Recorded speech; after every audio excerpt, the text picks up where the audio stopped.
घन जीवामृत जीवामृत का ही सूखा हुआ स्वरूप है, जिसे फसल बोने से पहले जमीन में मिलाया जाता है।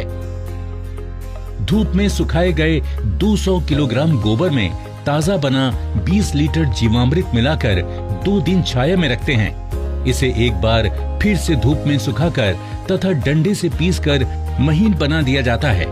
यही घन जीवामृत है जिसे 1 एकड़ के लिए प्रयोग कर सकते हैं। बीजामृत प्राकृतिक खेती का एक आवश्यक आदान बीजामृत है।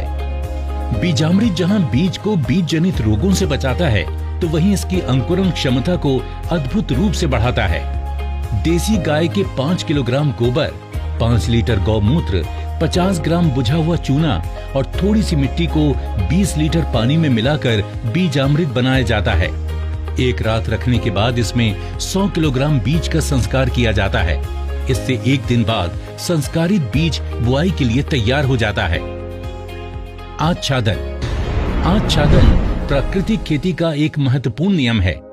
खेती वाली सारी भूमि को फसल अवशेष से या छोटी अवधि की अंतर फसलों से पूरा ढक दिया जाता है।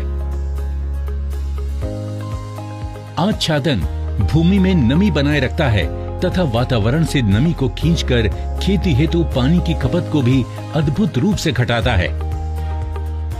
जीवाणुओं एवं केंचुओं की गतिविधियों को बढ़ाता है, खरपतवार को नियंत्रित करता है तथा अंत में विघटित होकर जमीन से कार्बन उत्सर्जन को रोककर भूमि की जैविक कार्बन क्षमता को बढ़ाता है।